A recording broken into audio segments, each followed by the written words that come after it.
So, oh man, today I'm here with somebody I should have been interviewed. That's really lit. We share a common person that I know if you fuck with them, you can be trusted. Like we Yeah, really the facts. Illuminati, man. Facts. So also I always fuck up a name and say T real. No, I said that right? Yeah, T no, no, you say T real. That's the wrong right, way. that's the wrong way, It's right? the wrong I way. say T real every time I reach out to them, speak out to them, and they are like, bro, that's not my name. But I'm here with Treal World. Yeah, yeah, Treal yeah. World, what's the deal? What's the deal, baby? What's the Chilling, deal? chilling, man. Good. It's good to have you here. Thanks for coming. I'm so happy to be here, man. Not even gonna cap to you. I'm sick. Yeah, I'm happy to be here. So lately, I see you've been back in your like music bag, trying to Yeah. get back out here. I've been seeing you popping up everywhere on my timeline. Yes.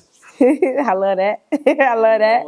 shit, I'm happy to see it. Like, Yeah. what motivated you to get back into like actually just getting back out here, doing stuff for press, interviews, all that? Heartbreak.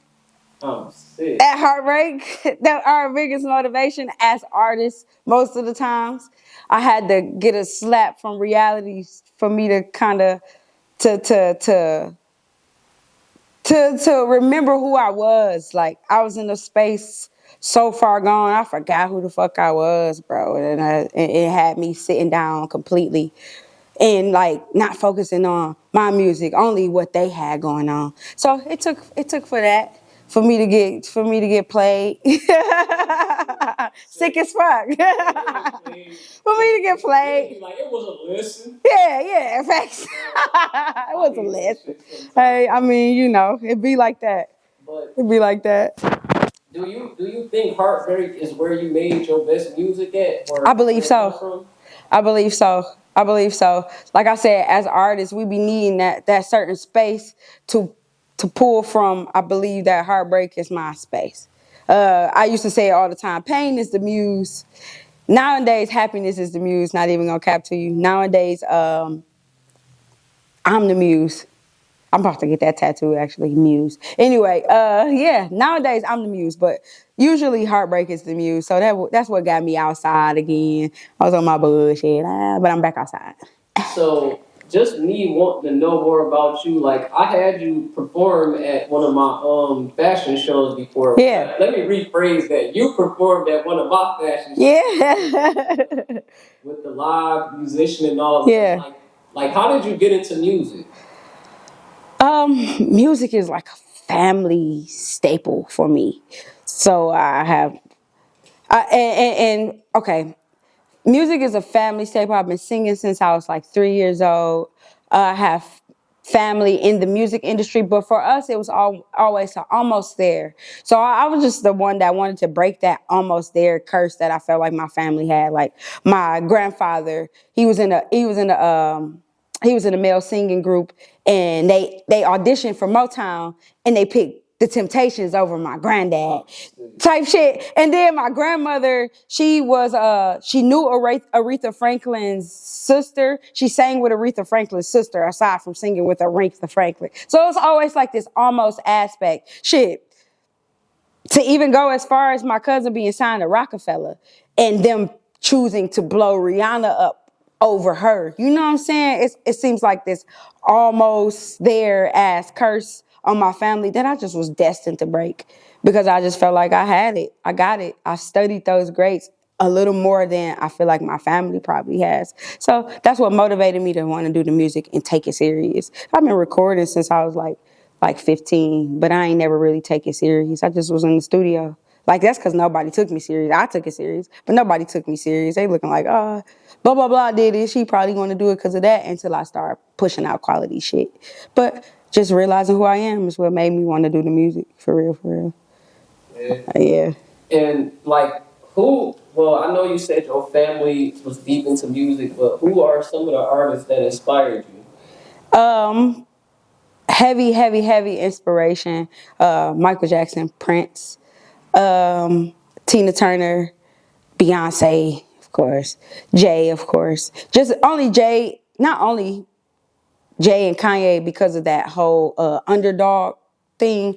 But because, like I said, it just seemed like what I was supposed to do. And those people's stories related most to me. Even with the Tina Turner and all of that shit. Like, that's why you can kind of see it in my performance style where I get a lot of my shit from. So that's why I go crazy up there. Right. Yeah, you be turning up live. I ain't gonna lie. I appreciate you. I know from my own opinion, like a lot of time when people perform live, like that should be terrible. I'm gonna keep my mouth closed. I ain't supposed to speak about that part of the other people, but trust me. Right. I just be watching like, what y'all doing? What you doing? Yeah, I be on the same wave. Like I had to come to the point where it's like, cause I know I love some artists that people hate. Yeah. But it just be like, bro, where we come to the middle at as listeners and entertainers, exactly. That wasn't cool. Like it ain't good. Like where do we? I feel you. Like without people being like, oh, you a hater.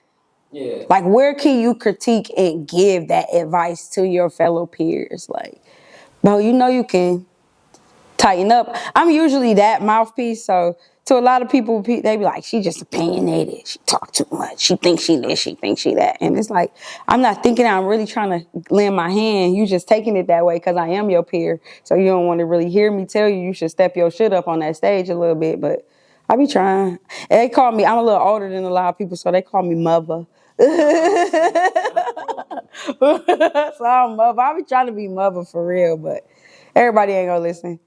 Like, I agree. Like, I be giving people advice that's in the music industry. Like, it's people who don't even got their music set up correctly to get paid off to streams and stuff.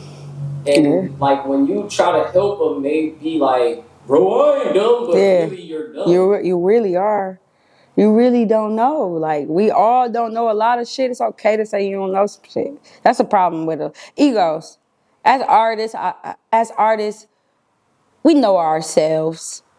And we know how a lot of this shit go, bro. It's an ego in a lot of this. Like, you don't want to hear from people who in the same position as you, or you just don't want to hear shit. Like, you think you know everything. And it's like, you don't, bro. Be teachable. That's really the biggest thing. Niggas not teachable. Is it any people like that you work with that really been like a helping hand, like that people overlook or partly don't acknowledge how much they helping that you work with or have worked with in the city? It's a lot of videographers and it's a lot of interviewers and stuff like that people are kind of overlooking. A few names to drop. I know I love Sound Off Sunday is a great platform to me. It gives the artists a chance to showcase themselves at a cheap. You ain't charging a hand and a foot for you to get up there and perform. And I ask you for nothing. If you're a featured artist, you get some money back. Poetry and Punchlines is really great platform as well. It's really dope. You one of them ones that's like that needs to be seen more. I can name a bunch of people. Shout out to Brandon. What is that?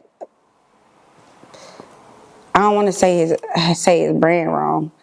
Damn, I don't want to say it wrong, but I just shot 3 videos with him. I just call him B, so I don't be yelling at what his actual brand name is, but I'll get that shit. I'll get my shit together eventually.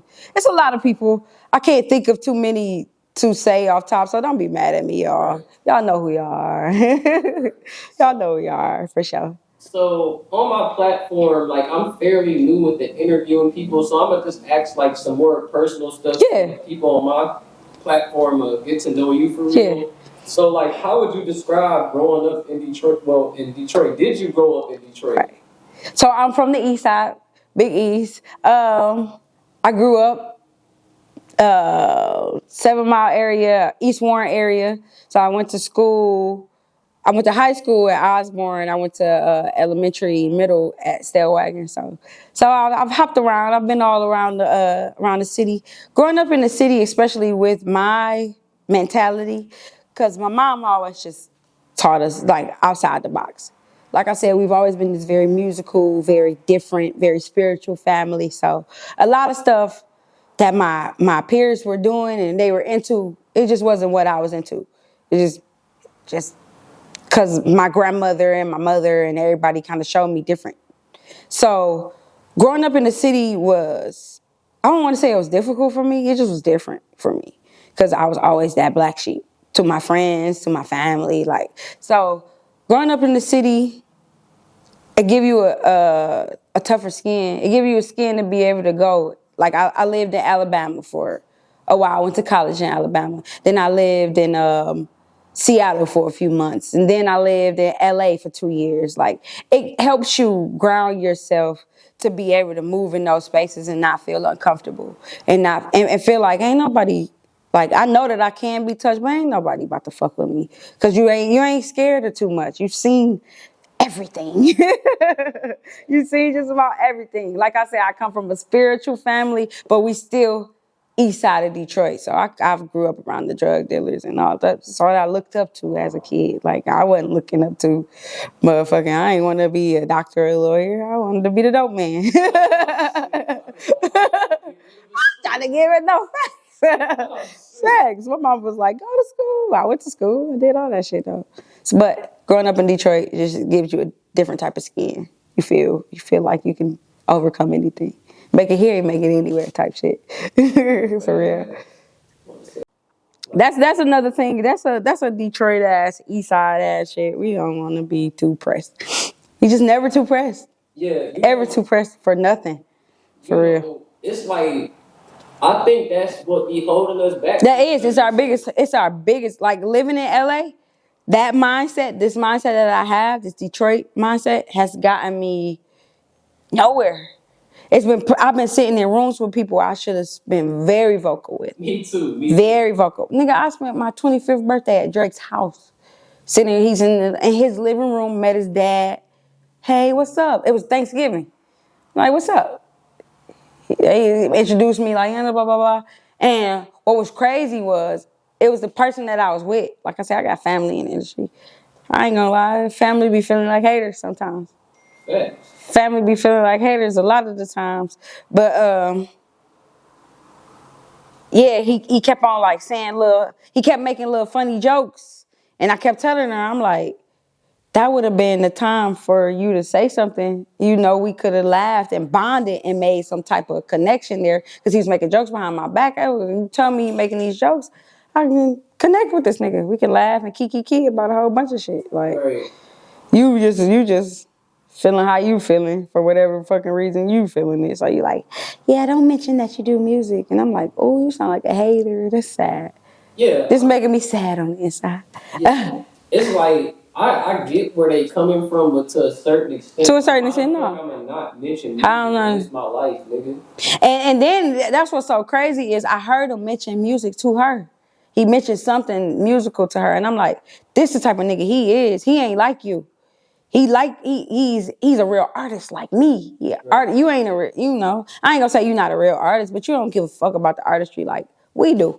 Right. And I hear him mentioning this, it feel like my time to say something. And you like, keep your mouth closed. I don't want you to outshine anything. That's how I took it. And that's how I'll forever take it, for real. You know, the music industry, people who really had a plug sometime, like, if you related to them, they really won't help you. Especially you preaching to the choir. Yeah.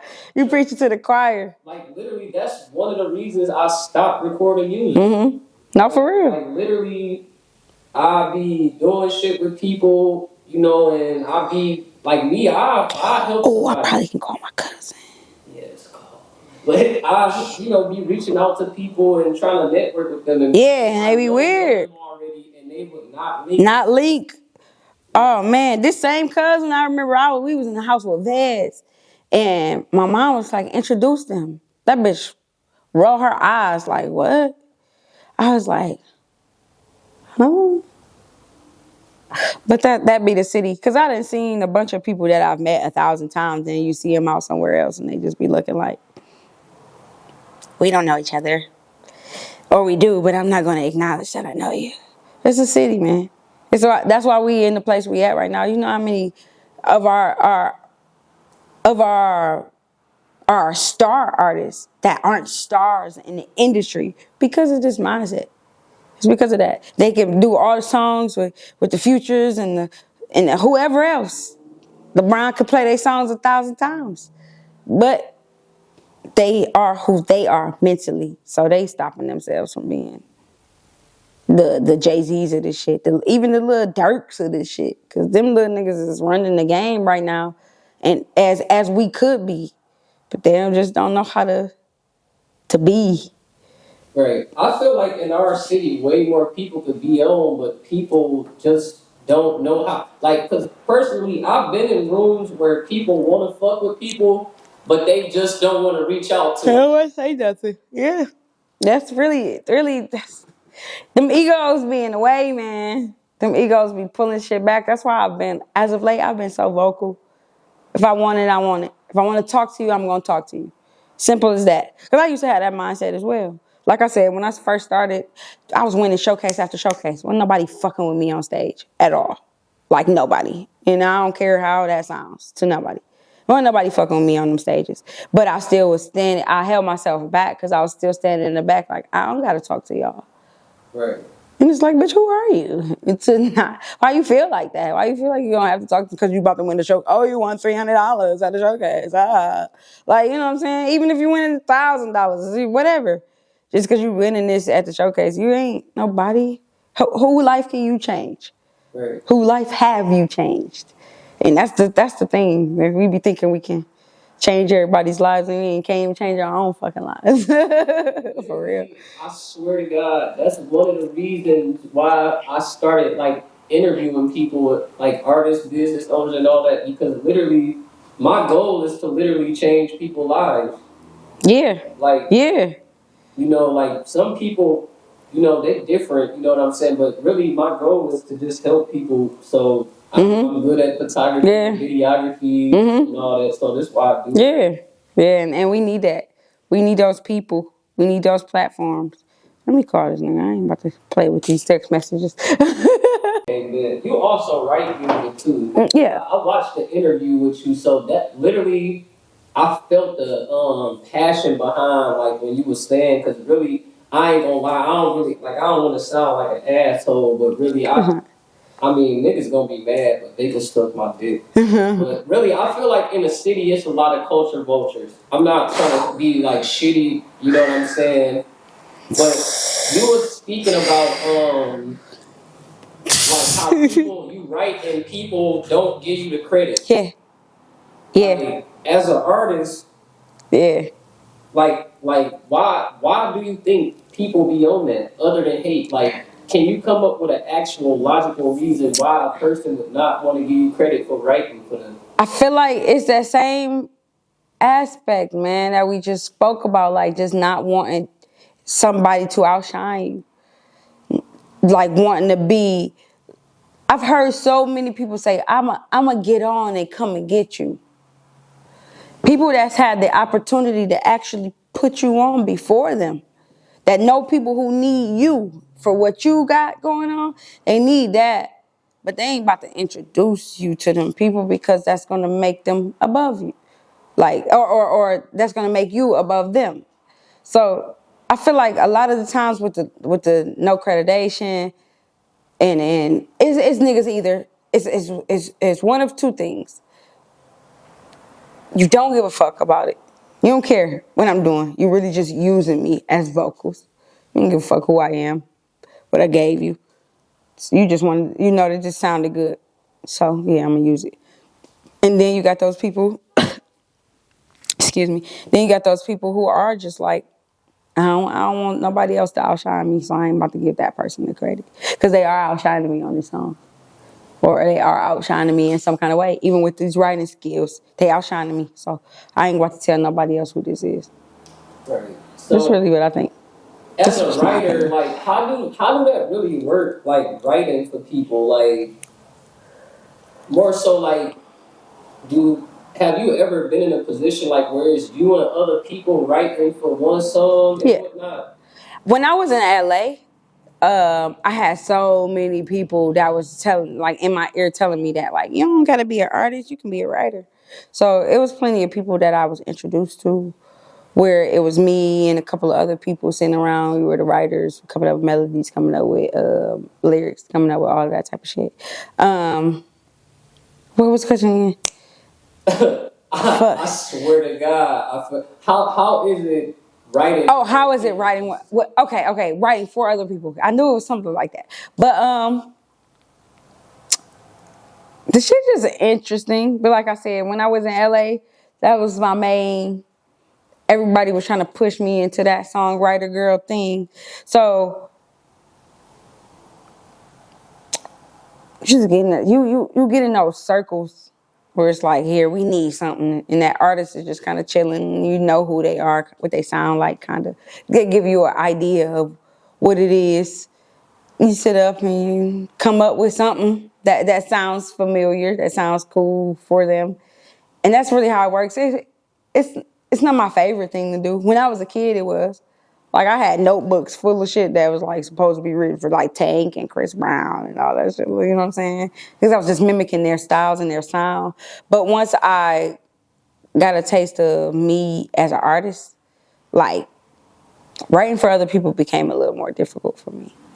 Like, because I had so many people saying, like, this sound better for you than for them. This sound better for you than for her. Like, so it's cool. I enjoy it. Because I enjoy the craft of writing and music in itself. But it ain't my favorite shit. Like, it ain't nothing that I wanted to do. And I could have did it in LA. I would have still been in LA writing for people. Like, I was working with this chick named Kay. She was pretty dope. And she had me working with Casey Veggies. And we were writing stuff for her. But it just didn't feel authentic. You feel me? It felt like, damn, I gotta jump into another body and become another person to write this music for them. When really, it's really just me coming out as an artist, because I can only make it come out as an artist. I wish I could sit down and actually write music for other people. I've dated people who's been like, can you write this for me? And it's been difficult for me. Like, can you write me raps? And I've been like, I ain't even really a rapper. So, yeah, I can write you raps, but it ain't gonna feel good for me to write you raps. So, what's your favorite type of vibe of music to make? If you can answer that, because that's kind of crazy to ask. I get it though. What's so crazy is I enjoy performing the hype shit, and I enjoy writing songs, like singing. I enjoy R&B. I enjoy R&B so fucking much. Like, it put me in like this safe space, because I know I can sing my ass off.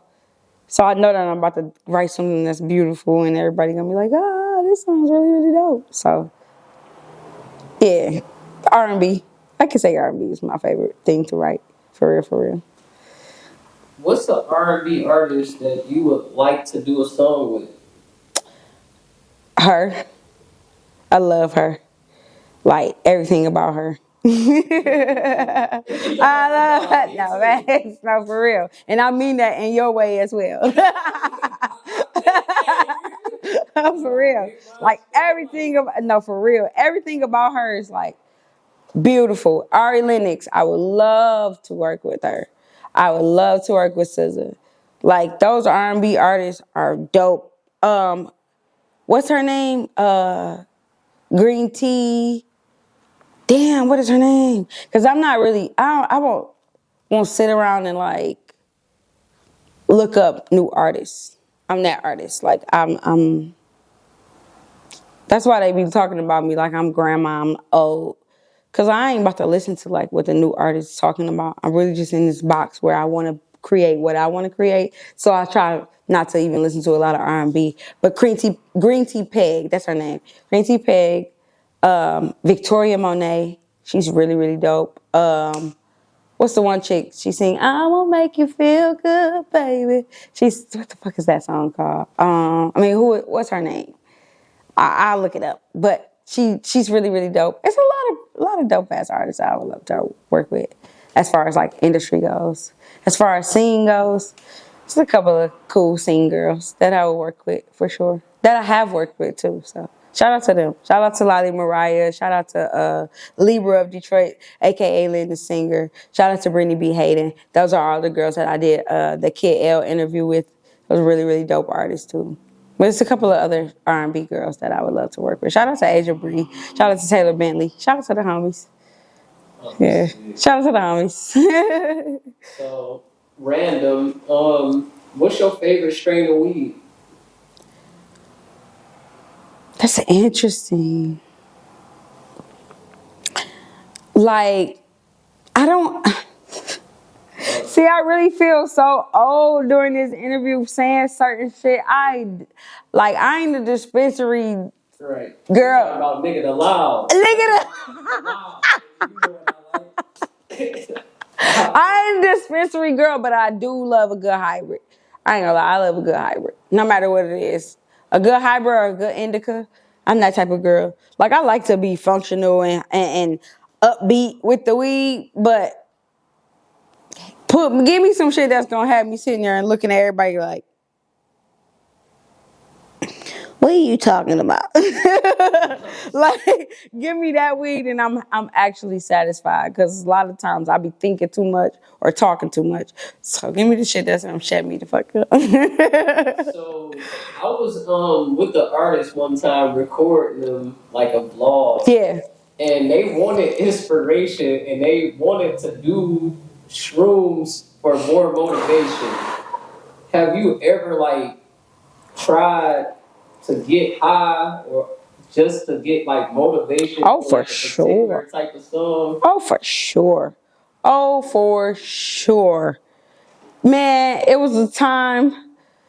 2016 was a time. 2016, that was uppers. Nothing but a bunch of uppers where I'm up all day, all night, creating some of the coolest shit ever. And a lot of the times, I ain't even gonna lie, that's how this may go a little far left, but that's how I dove so deep into alcoholism. Like, I felt like I needed that to create. Like, I needed something to create. Like, get me out of this state of mind, this sober state of mind, in order for me to go into another world. I ain't never tried to write off no shrooms, because that's crazy. That's nuts. I ain't even gonna play with that. I ain't gonna try. I ain't even gonna try. Even though my homie told me to do a whole 3-5, and that's where my spiritual awakening lies. Shout out to Courtney Bell. Shout out to fucking Courtney Bell. If you don't know who Courtney Bell is, go look him up and see. But he told me that I should do a whole 3-5 and experience my whole spiritual awakening. You gonna be turned I'm gonna be out of there. I know. Just for I me, know. don't do that. Don't do that. Don't do that shit. You say next interview gonna be Erykah Badu. You told me. But, Next interview, I'm gonna be like, and brother, do you know yourself? I just feel like most people I know that do shrooms say when you I think they call it death or something like that. Oh yeah. Out-of-body experience. Yeah. Death trip. Yeah, and they tell me like if you got shit that you got locked in your mind and them little ones you only know about, you gonna see that shit. You're seeing it. That's what he said. That's why he said that. Like, that 3-5 is gonna be your spiritual awakening. That's gonna be your wake up call. And I already know. That's why I already know, bro. I've tripped. I've done like half of a 3-5 and was dancing. I was standing there and I'm like dancing in a circle. It's no fucking music playing. Everybody's looking around like, Treal, you really just keep dancing. And I'm like, this is how I feel. And then I looked in the air and I saw some crazy shit. I was like, oh, we gonna just dance this off. Because that was wild. You ain't gonna catch me on a bad trip. No way. Then I remember having a trip and watching the tree turn from a green tree to a white tree. And we were standing there looking at the tree like, has this tree been white this whole time? Like, well, so I know it's going to be crazy. I know it's going to be wild. It's going to be a wild experience. I can't wait, honestly. Not going to lie. I'm ready for my death trip. I'm ready. Reborn. When you ready to do that, let me know. I want to be there, okay? I want to be there, man. I'm going to get a room next week and do it. I swear. swear to God. I'm gonna call you, come record. Like, my boy Red, like his brand is Mushroom Mafia. Okay. So a lot of the times people like buy the shrooms and eat them, and the next day they be Different. that shit heavy. Different. That shit different, man. In your opinion, explain a mushroom high. Okay, like I said, I've never gone past the 3.5. I've done the 1.7 and a little, maybe 2 grams. But a mushroom high feels like you know when you crossfade with weed and liquor, but you're at a great space. Like you ain't completely drunk and blacked out, and you ain't completely so high you can't function, but you're in that like, this feels absolutely amazing phase. But then you start to like kind of tweak out and be like, I love you guys. It's that. That's what it is. Like, I love everybody. You seen those type of drunks? That's what a shroom high feels like without having to crossfade. It's like, I feel like I can conquer the world. Or what is the world? Once I conquer it, what is the world? Like that's what shroom high feel like. It feels kind of crazy, but I enjoy it. I went to Kendra's concert on shrooms. It was the best experience I've ever had in my life. And I kept telling my mom, like, I kept looking at her because I took my mom. I'm like, I'm high. She like, you keep yelling you high, so I know you high. You keep telling me you high, so I know you feeling good. I said, I feel amazing. The nigga disappeared. I was like, it was wild. But shroom high, be careful. I don't suggest that people just do it recreationally. I realize that it's becoming a trend to just do recreationally. I hate that because there's so much spirituality in doing shrooms and tripping. Like everybody kind of abusing it right now, but we can't tell the people what to do. But I don't suggest that. But shroom high is a great high. Not gonna lie, it's great. It's a great fucking high. So, being from the east side, I know we all got crazy ass stories and experiences. Can you give me one of your craziest, funny experiences? I was about to say. I was about to. Years we about to do. We about to motherfucking sit here incriminating a bunch of people we know, sitting here with the tissues. But craziest funny experience. Damn. It's so many of those too. But I think some of the funniest shit that I've experienced growing up on the east side was the fact that I was, if you know, 8 Mile Run. Oh yeah, you was terrible. The 8 Mile Run, I was 13 in the 8 Mile Run, or 14. I was 14 in the 8 Mile Run, bro. Like dressed up with my little pearls on. If you know that time, what's that like 2000 and... You needed a strap in that bitch. Man, I was a kid in that bitch looking like, I used to put my little, they ain't give a fuck. Put your little outfit on, sitting there, got some of my mama outfits, then put on her little heels and shit in that bitch. That was probably some of the funnest times ever on the east side 8 Mile Run, bro. If you know, you know. Oh yeah, and growing up on East Warren, just like, damn, what the fuck do we call it? When there's so many people in the store, you just grab whatever you want and get the fuck up out of there. Good snatch and grab. Good snatch and grab on the east side. That's some of the funnest and funniest times. I'm trying to think of like some like hilarious moments. There's been so many of them, bro. I can't even pinpoint no shit for real. I was like 14 driving. I was supposed to be stealing the whip out my mama. Out my mama driveway going to pick up my friends so we could go to the 8 Mile Run and do dumb shit like that. Like, that was probably some of the funnest shit for me as an East Sider. I'm sick. I used to do the same shit. My sister had just got a new car. It's like '08. She got a Fusion. My parents and my sister went out of town. So I'm like, shit, all the cars here, shit. I'm out. why the fuck I'm driving and my mama and me cross? Oh, that's happened to me. Oh, that reminded me of a time. Because like I said, I went to Osborne. So one day, I was not one of those kids. I didn't skip school. Like I was bad as fuck in school, but I didn't skip school or no shit like that. So this one day, some bitch on the bus, her and her friends, they were like trying to like bully me or some weird ass shit. And it was like, bitch, I'm about to, you know who I am in high school?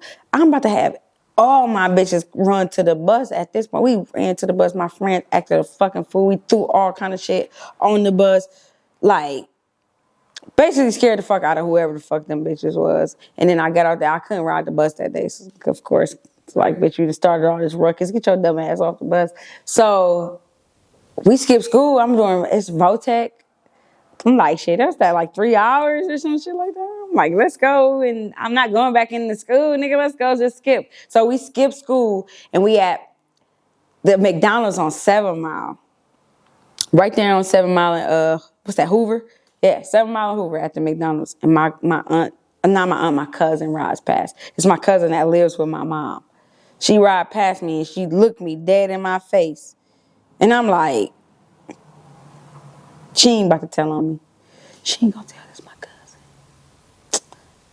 Man, what? My mama came up to the school, bro. She came up there looking for me. I'm not at school. I fucking skipped. She like, let me see her. I guess she thought my cousin was lying or some shit. She like, all right, let me go check and see. She go up to the school. I'm not in the school. Then she just like, man, afterwards, I come back home like I done been to school all day. I'm like, yeah, school's great. Bullshit. She like, bro, I know you skipped school, blah, blah, blah, and told me you skipped school this whole time. I'm really trying to plead my case. Like, no, I was in school the whole day. Nothing happened, blah, blah, blah. I got my ass. I ain't get my ass beat, but I was on punishment for sure. I was on punishment for a minute, too. But fuck punishment. I probably left out of the house.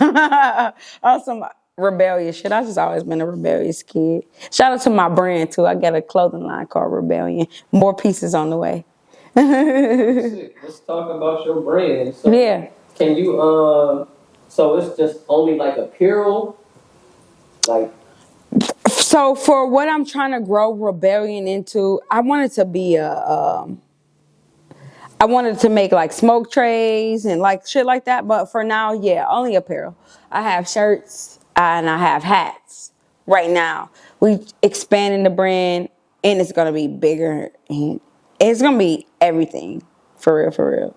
Once we get everything rolling back into it, I done bought my embroidery machine. I've had my embroidery machine for so long, but I'm finally tapping in and learning how to use it and just like stop playing with myself, stop playing with my potential. Because every time I fucking put out any of the hats, they sell out first day. So I'm ready to kick off Rebellion, the brand, and have you guys see what I got coming. So that's why I got back into retail, working in the retail to learn different pieces so I can bring out exclusive shit that people enjoy. Yeah. I'm sick. So how would you describe your fans and supporters? I feel like my supporters are just as rebellious as me, just as outlandish as me. Like I actually allow my supporters to name my last single, my latest single, the one that I'll be dropping really, really soon. And it was just on some like them screaming out in the crowd. I'm like, what should I name this? And they like, comfortable. And that's how I am as an artist. I'm kind of like loud. I'm fun. So I would describe my supporters as being the same way, like loud, fun, spontaneous, with the shits. That's what I love about them. Shout out my trillionaires. Y'all keep me going, man. Y'all keep all of this shit going. I wouldn't even be here without y'all. For real, for real. I love my peoples. So what's it like actually being an artist that people actually looking forward to hear? Like when you like, cause you know you may not be in a mood to be making music. I was about to say it's stressful. It's stressful. It's stressful because, like I was saying, I got so wrapped into the business at one point. I wasn't even putting out the music. So I would still be performing and shit like that. But I wouldn't be releasing the music. I wouldn't be telling the people when it was coming. I wouldn't even be recording the music type shit. So to be an artist that's kind of going through shit mentally and having people really anticipating your shit, it's feel like a letdown, like you letting people down. Like I performed so many songs and people were like, you said you was gonna drop this, blah blah blah. And I'm like, I know, I lied. I'm sorry. And it's like I'm going through life right now. They don't give a fuck about that. They don't care. They don't care about that. They the consumer. They just want you to push out. Trust me, I know all about Yeah. it.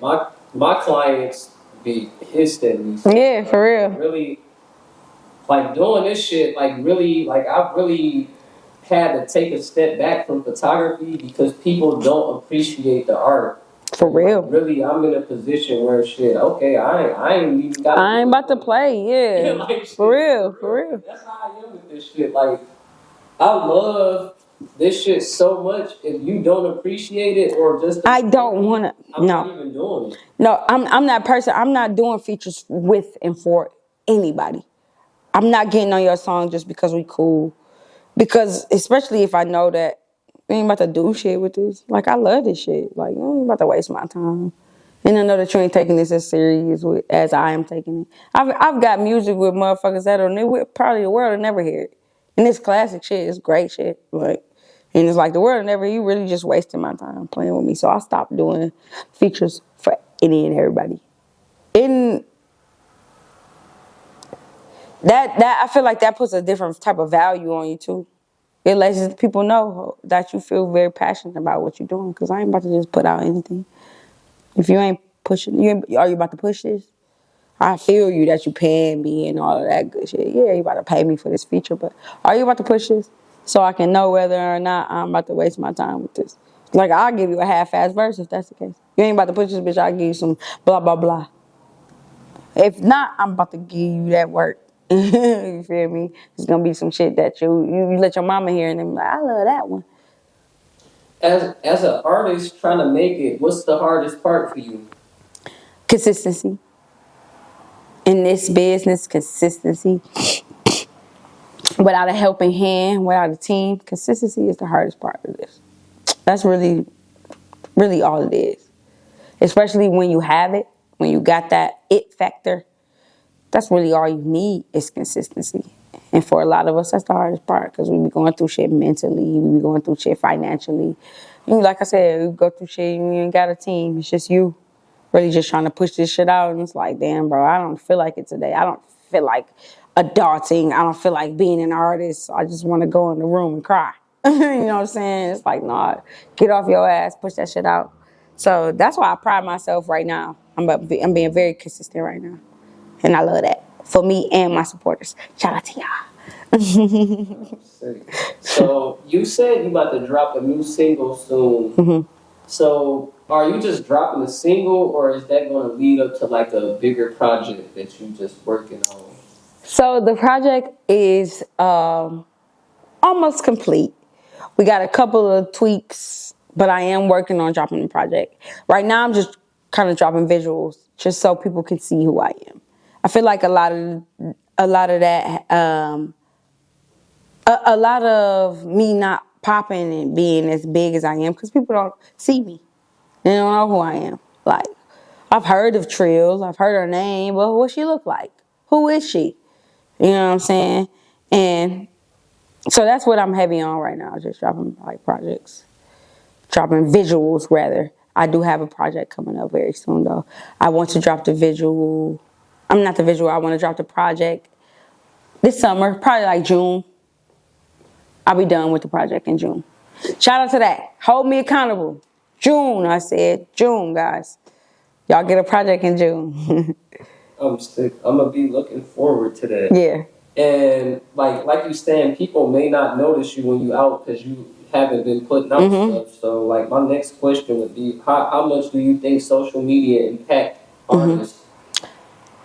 Right now, in the era that we are in the social media robot era right now. So everything that you do is impacted by social media. So the internet, The internet has the power to make a 50-year-old famous, an 80-year-old famous. That's how impactful the internet and social media is right now. Like I remember there was a account on like where it stops for you to be famous. It's no count. It's no limit to that right now. So if anybody out here telling you too this and you too that, or you too old to do this shit, man, tell them to suck your dick.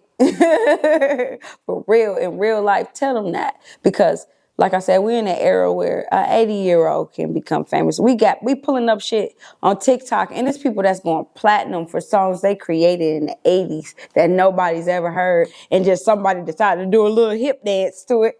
Now that bitch going platinum. Like, so social media has the biggest impact on us right now. So hearing you talk about the people making them dance and shit, Yeah. do you think that's good or bad for music?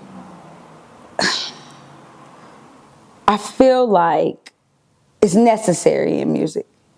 It's necessary. We've always had these things. That's why I hate to hear motherfuckers talking to be like, nowadays. And then be like, nah, bro, we had that bullshit. In every era of music, there is a bunch of bullshit that just comes and goes. You got those artists that have their 15 minutes in every era from the 50s to now, you know what I'm saying? It's people that we know that we can name right, like from every era who's a legend. And then you got those songs where you know some shit. It's like, I don't know what that artist's name is, but I remember that little boogie woogie dance. Right. You know what I'm saying? You remember that, so it's necessary. I don't think it's fucking up anything. You are who you are. Good dope sell itself. Simple. Dang. For real. That's a fact. Yeah. That's a fact. Because it's so many motherfuckers I had to sit back and realize why niggas be shiesty, why niggas be grimy. Like, it's the duality of it all. It's understanding the good and evil of it all. Because a lot of niggas be shiesty because they ain't got no other way. They don't see no other way and they don't know no other way. When you do, you elevate. Of course, you're gonna elevate a little further, or you're gonna elevate in a cooler way than them niggas. Oh, it's on me. Yeah, it's on you. But with a lot of niggas, like I had to sit back and realize why niggas was like shiesty, bro. Why niggas wasn't shit. Why niggas was grimy niggas. Like, why you would introduce a motherfucker to a situation and you ain't expecting them to slight you. You ain't expecting them to go behind your back and use the situation you introduced to them for their own good, but that's all they know. That's who they are. You can't make bad niggas good. And that's what we be trying to do. Like, as good people, you try to make bad niggas good. Yeah, you try to see the good in it. Like, see somebody's potential and they don't see it. yeah. Like, you could be like, you want to go there doing, you could be doing something else. Like you said, that's all they know. Sometimes shit be being that. Like, Yeah, facts. Yo, exactly. That's what I'm saying. Your mama and your daddy ain't shit. That's the only thing you know. I can't even stop that. I can't be mad at that for you. Be careful when you had kids back there. You just had a baby by this crazy ass bitch. Or it's nothing ass nigga. Yeah. Nothing ass crazy. You might have a nothing ass crazy ass baby. That just might be who you have. You just shit. You can't expect. Imagine dating your bitch and she come from infidelity. That's all she know. That's big. Imagine if she a thief. Your baby a swiper. Your baby a swiper. Now you know what I'm saying? She ain't saying nothing. Why you got that? That's different You though. ain't make him go put it back. You ain't say nothing to the little guy. You just let him steal it and play with it and eat it. I remember when I stole some shit. I remember stealing some shit from it was like this furry pen I had. It was like it was an orange. That's funny. Orange has been the topic of the day. But it was like a purple pen, and it had a big feather. I don't know if y'all remember this, like 90s, like them feather pens back in the 90s, and I showed it to my grandmother, and I'm like, I want this pen, and she like, that pen costs too much, put it down, type shit. Right. I'm like, all right, I want this pen though. It's mine. I put it in my pocket. Put that bitch in my pocket. I got home and I showed her. I was like, look. She was like, I ain't buy you that pen. I was like, yeah, I took it. I wanted this pen. This was kind of to let her know who I was too as a person. I ain't gonna stop me from what I want. That's a big old. That's a. Which pay attention to your children. They gonna show you who they are. But she told me, and she looked me in my eyes. She said, "You just stole that. You're a thief. You're a thief. I didn't pay for that." So me, I'm thinking, okay, I'm about to destroy this pen and throw it in the garbage. This gonna make my grandma feel better about what I just did. She looked at me and she said, "What that mean? You just did that for no reason. You should have just kept it at this point, because that don't change the fact that you're still a thief." You still a thief? Yeah, I felt like she didn't even have to whoop me. She didn't have to whoop my ass. Your first thing got stolen from you. Mm-hmm. How you feel? How you feel? I'm like, damn, Niggas is niggas thieves. is thief. Whole ass shit. Don't beat up. You whole ass thief. Yeah, that shit ain't cool, bro. So I know what it feels like to steal. That's a joke for a bunch of motherfuckers, actually. I hope this camera rolling. They never cut off. That's a joke. So I know what it get. I know what it feels like. That got nothing to do with more. I get it, to take something that doesn't belong to you. At an early age, your grandma taught you morals. No, facts. Facts. Facts. She taught me morals quick, and it was up to me whether I wanted to listen to that or not. Let's keep that going though. Let's get on the grandma. Like, if it's cool, because I know sometimes, talking about family members and stuff. I told you go deep as you need to.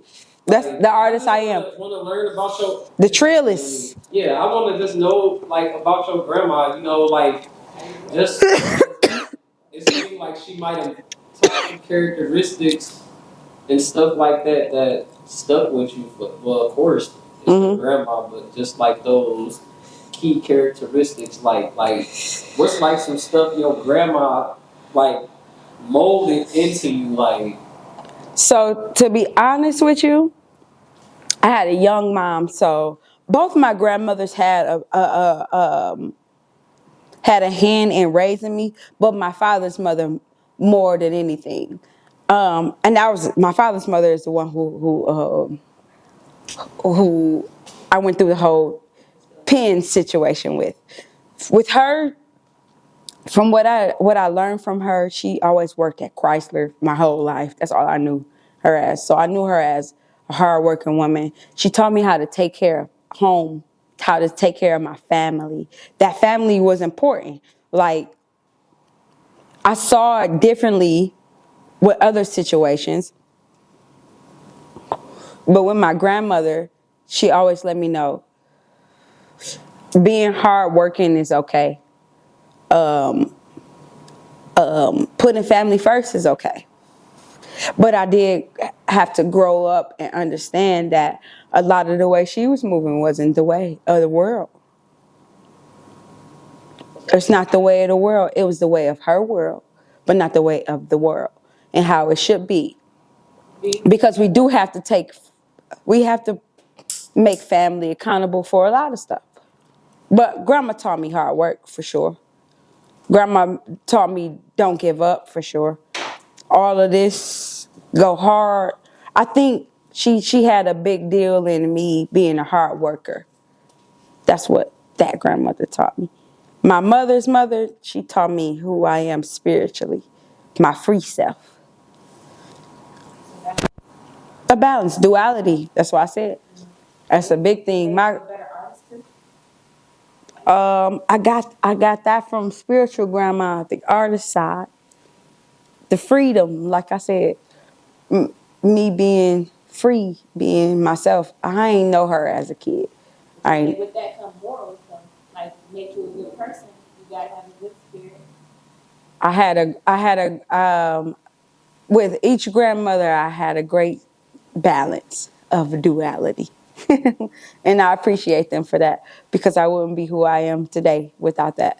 And duality is the way of the world. I think a lot of people get it mixed up. They get I gotta be this or I gotta be that. And no, balance is the way of life. That's the way it really goes. When we brought up your grandma, it kind of seemed like you got like softer. Like, That's cool, because it's just happening. That's new. it's kind of like you went into your inner self, like your childhood. Ah, that's cute. Hey, Did you feel like Grammys. did you feel that though? Hey, I did, though. Hey, grandmas. Those my girls. For real. And I'm just starting to appreciate one of them more than I used to. For real, for real. The older you get, the more you appreciate things. Family is important because it explains exactly who you are. Yeah, facts. You know what I'm saying? So it's like these are people you born into. People born, you gotta love them unconditionally too. They teach you all of that, no matter how fucked up they are. You know? But do we? So when you become yourself, your bigger self too, you Yeah. know where you come from.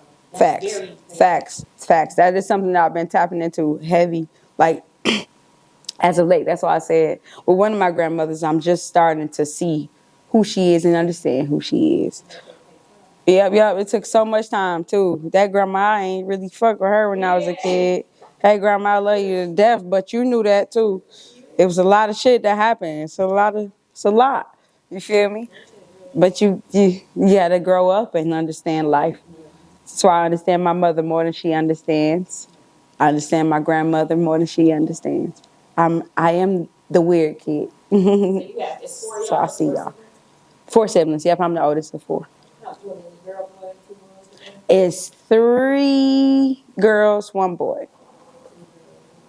The boy is not the baby. He's the one before the baby.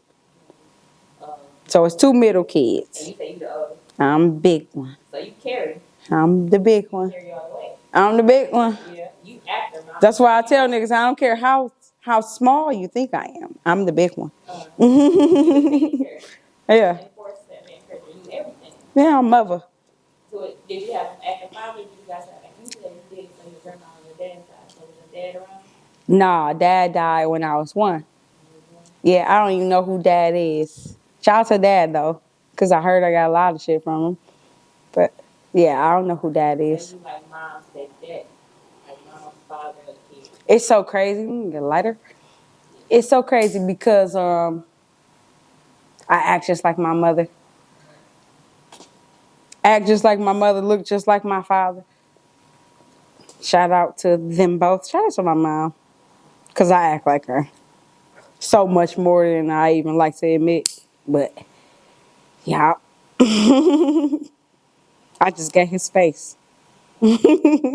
How does that? When you say you act like your mom. I know I've spoken a lot about duality there, but that's where it comes from. I can be very soft, very submissive, or I can be very aggressive, very straightforward, very outspoken. No, great. Gray is a cute color, not my favorite.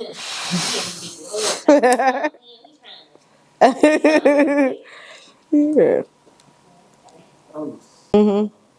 I'm sick. I don't know like what happened, but when you like said that your dad passed away, I felt something. Something different. I seen it in your aura over there. Like how like do that affect you in any type of way? Like, do you think ever wonder like what if like or how was your dad and stuff like because it's like me for example, you know how if you talk to an older person when they describe Detroit, they be like, man, you could go down Mac.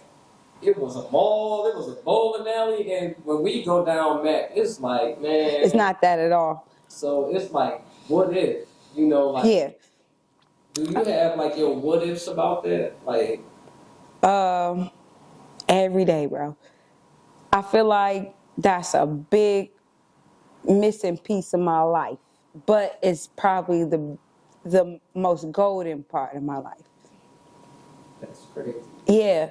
Because, like, if anybody that know me know, like, I love my dad, like, for real. So, like, I don't know. Like I told you, I really felt something. Like, damn. Yeah, man. And to hear that he was such a great person, he was described as nothing I've ever met in the city of Detroit. Like I kind of see the spirit in some people, but he was a light that I wish I had in my life, for real, for real.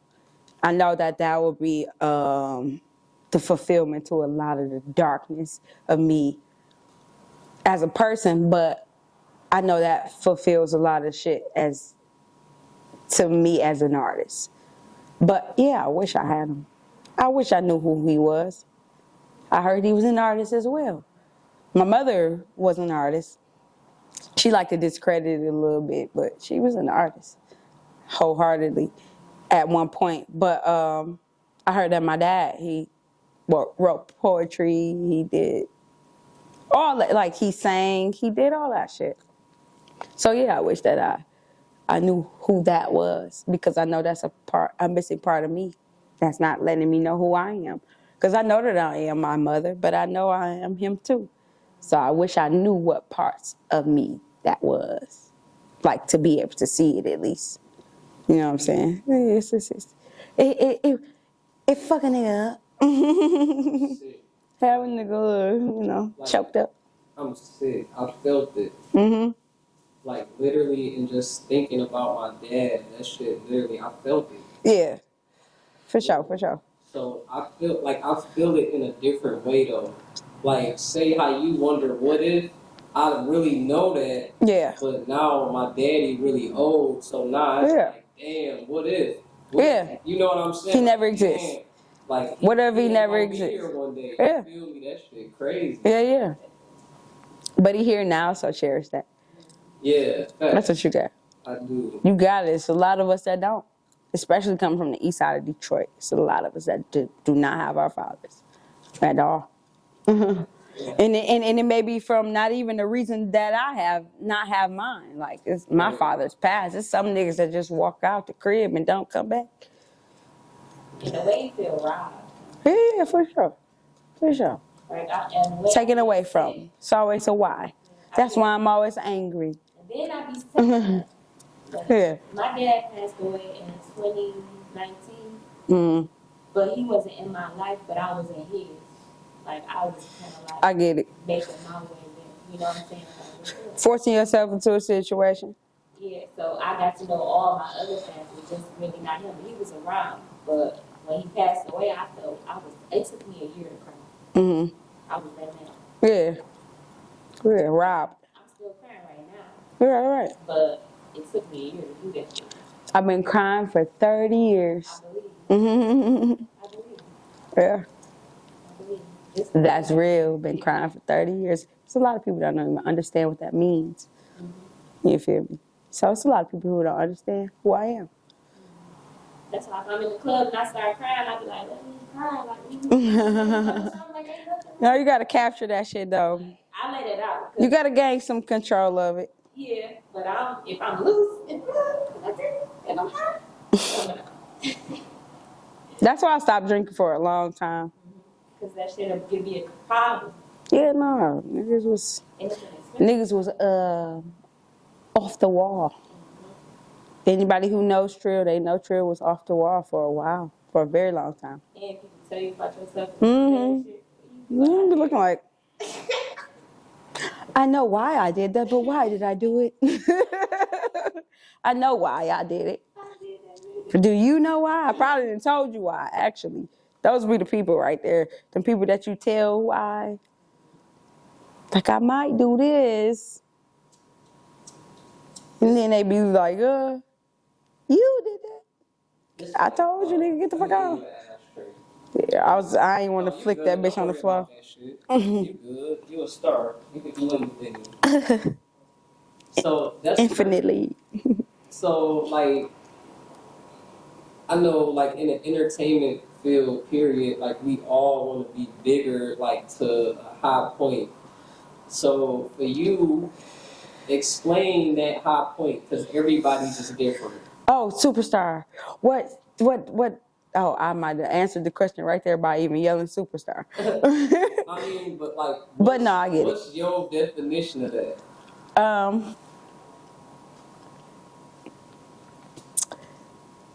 It changed.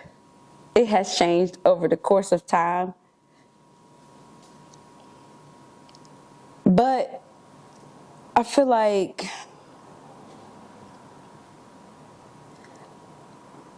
the level of stardom that I want to achieve is the level that I already am.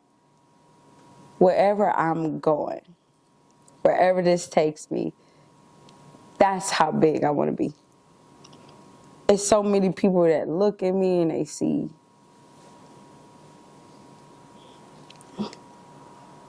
so much, and I be like, that's real big. That's real big. Your expectations are high. But I get it though. I get it. I've always wanted to be. My name ain't Treal City. that's all I'ma say. My name ain't Treal City. My name Treal World. I know that this is something that's everybody needs to experience, because I'm pretty sure there's so many people that can relate to it, near and far. So I want to be as big as the world allows me to be, for real, for real. And I think that's pretty damn big, myself personally. I don't want to be humble about it. Yeah. I feel like, yeah, I should be accepting a Grammy real soon. Type shit. I feel like I deserve that. I feel like I'm that good. There's a lot of people that understand that too. So, but I'll take some YouTube stardom. I'll take some YouTube. They cool too. I'll take a couple 100,000. That sounds cool too. But I wouldn't mind being at the Grammys, even if I'm just nominated. I'm sick. We gotta mark this on the calendar. I swear we going to the Grammys. We gotta go to the Grammys. Yeah, I think we should go to the Grammys. You saying it wrong. You gotta say we going to the Grammys. We going to the Grammys. Because of you, not we just going. We going to the Grammys because of me. I think that we gonna get a good nomination. I feel like nominations is cool. Fuck that. You could win. Not for real though. Oh, for real? What the fuck? But I don't know. The Grammys be wicked too. That should be scary. Not gonna lie. I'm sick. See, this is why I do this shit. Viral. It's like for real. Like, I could feel it. Like, talking about that shit. Like, it feel like, good. Like, yeah, nigga. Yeah, like, nigga. We can go to the Grammys. Like, I know. Real. Yeah. Yeah. Shit funny, dog. Yeah. We could go to the Grammys and be nominated. Not just go to the Grammys to sit in the crowd. I believe that I could go to the Grammys and be nominated for a Grammy. I just gotta work hard. Back outside, boys. Real shit. Mhm. I love that shit. Me too. I love this shit. I'm Treal World. And I'm outside, nigga. For real. For real. Next question. I'm sick. I'm in my bag. Shit. I'm ready to go to the Hey. Like, if people like, shit, I'm looking at the door right now. I'm like, shit. We gonna step outside and it's gonna be in the Grammy. Let's get out of here. We ain't gonna get no Grammy in here. Fuck no. I got a project coming for y'all soon. I have a feature that I'm on right now with Ace Meerman and James Azar. It's called One Thing. Look that up on YouTube. It's a great visual. I got a visual coming from myself, my next single that I'm dropping, Comfortable. That's gonna be dope. When I'm gonna drop that, y'all just follow me, bro. Just follow me. Look for it. It's coming. It's gonna be probably coming like end of this month, next month. I don't want to say no dates because every time I say a date, I be lying. Niggas be looking so mad at me. They say, damn, chill, drop the music, it's on the way. That's actually lit. Just like from a marketing standpoint, like not having a date lit, because when you drop it, your fans gonna be like, damn. I love that. For real. I love that. For real, for real. Somebody take the blunt. She said, grab that blunt, fam. Fam, I don't smoke it all. Oh, it was good. Mm-hmm. But shit, you want to talk about the album coming up? Yes. So, what's the vibes of this album? Ooh. Let me get some water in. The audio is so crazy. I can hear the water. Like, I hear goo goo goo goo goo goo. That's what I was thinking about. Good bloopers. Good edited bloopers. You better get this shit out of here. You better not put this in nothing. You talking about turn this shit into a meme? No, for real.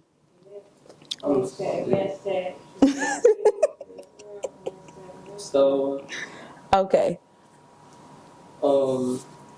before we get to the album, right? Mhm. The Ace Mirror Man, right? Yeah. I know before I used to throw parties and stuff for real. Okay. And I know him through I think my boy Tone. Okay. He be blowing this shit heavy. And he performed at one of my shows before. Okay. Okay. So That's sweet. he lit. So like I seen you speak highly of him on the internet before. Yeah. Like, can you like just tell us about how you met him and whatnot? So I met Ace at a Bianca Bad showcase. It was one of those the Thursday night. I forgot what she called them at the time, but yeah. Yeah. Before you get too deep into that, you want to know what's crazy? You see me laugh. Oh shit. The Bianca Bad, right? She recorded a song in my house, Faded. Mhm. That song, Faded. Okay. Okay, that's sweet. That's dope. That's funny. That's dope. But back to it. Yeah. So back to Ace Mirror Man. How did you meet him? Yeah, we met at a Bianca Bad showcase, and we just vibed out. He was performing, his performance was lit. I performed, he was like, "What's up?" Whatever. That's how we met for real. Showcases connect and link a lot of people. So don't ever think you too big for a showcase.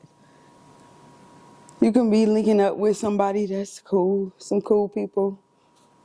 And then me and him been cool since then. Like that was back, excuse me, that was like 2016 type shit. 15, yeah. That's how we met, showcase.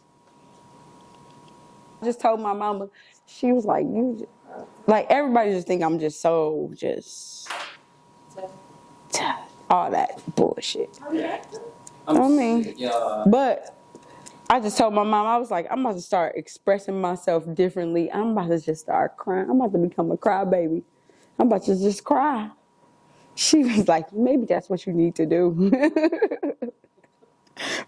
I'm like, you don't even understand how much I do be crying, but that's what I need to do. I realize a lot of people do that silly ass shit.